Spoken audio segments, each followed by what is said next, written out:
It's an utter outrage. If the Department of Justice has chosen to focus their investigation not on the actions of the officer, not on the actions of Renee Good at the scene of the fatal shooting, but rather on the widow of the deceased, that is indefensible. First of all, whatever the widow of Renee Good may have done, what her associations may have been, is completely and totally irrelevant to the question of whether this was a justified legal self-defense shooting by the ICE officer.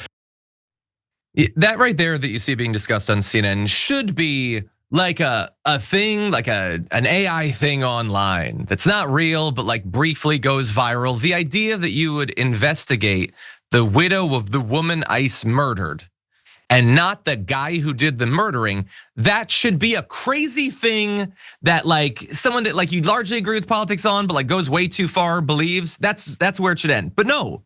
It's real. It has actually happened and it's had consequences.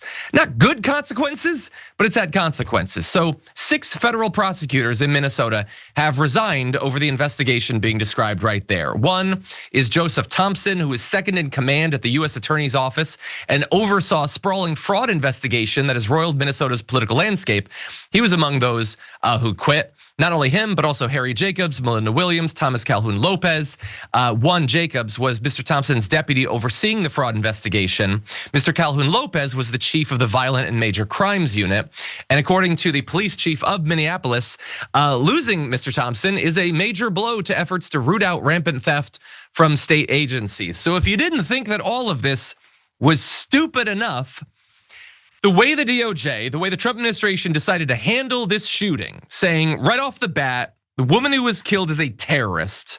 The guy who did the killing, I don't care what happens on video. He was totally justified. He could be jogging alongside the car, shooting a submachine gun into it. We don't care. He had to do it to save his life. We're not investigating him. And now, in fact, we're going to investigate the woman nearby the murder that drove these people to leave their positions. And they were doing the investigations of fraud, which were the reason that they invaded Minneapolis in the first place because of the viral conspiratorial xenophobic videos. And so congratulations, Nick Shirley and the others who fired all of this up. They got a woman killed. They got funding taken away from likely millions of conservatives who rely on those funds in a variety of blue states. And now the actual battle to uncover any lingering fraud has been dealt a severe blow to. And all of this because the regime like refuses to acknowledge reality, refuses to acknowledge when they've done something wrong. And so it's as self-destructive as basically everything else they've done. Sharon, what do you make of it? I wish I was a lawyer because then I could probably pinpoint the exact laws that I think are being broken. But we're being run by a criminal entity.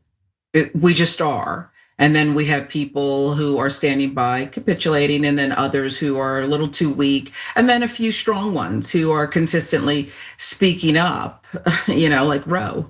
It's sick nonsense. She didn't just lose her partner. It happened in real time in front of her eyes. And then 10 seconds later, Kristi Noem, she behaves like a village idiot, called the woman a domestic terrorist. Yeah. This is beyond cruel. And I just need all of our elected leaders and everyone. I wish we could have one national day where they go for impeachment, crimes against humanity, whatever it is. We are in a war and we have to take our country back, which is ironic because that's what those who were storming the Capitol on January 6th were saying. We have to take our country back. It's 100% astounding. Yeah, no, we totally should. And you mentioned Kristi Noem. The crazy thing is I saw her job approvals at 36% right now. And it just seems like on top of everything else that we have to deal with, the fact that they are all so deeply unpopular. Like it would be one thing if they win, they do all this stuff and oh my God, they're violating the Constitution, they're breaking the law, but they're at 80% approval for some reason. And so yeah, I can sort of understand why they would think they could be dictators. But like, has this amount of executive overreach and power ever been wielded by a regime as utterly disliked as the Trump regime is? I don't know. Again, that would matter far more were we in a democracy. We unfortunately are in whatever America is now instead.